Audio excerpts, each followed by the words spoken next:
ମନ୍ତ୍ରର ପ୍ରଭାବ ତ ନିଶ୍ଚୟ ଅଛି। ଶବ୍ଦ ହିଁ ବ୍ରହ୍ମ। ବହୁତ କିଛି ପୂଜାପାଠ ଆମେ କରୁଛୁ, କିନ୍ତୁ ସେଥିରୁ କିଛି ପାୱାରଫୁଲ୍ ମନ୍ତ୍ର ଆଜି କହିବି।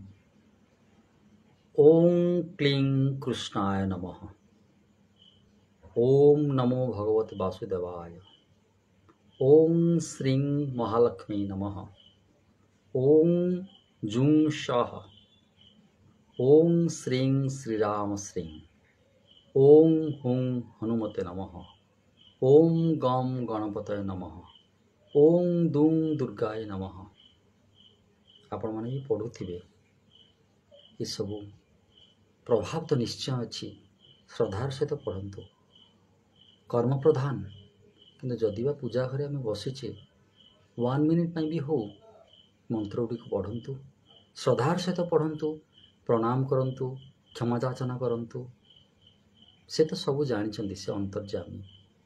ସେ ଖାଲି ଭାବ ହିଁ ନେଇଯିବେ, ଆଉ କିଛି ନୁହଁ। ମନ୍ତ୍ରର ପ୍ରଭାବ ନିଶ୍ଚୟ ଅଛି।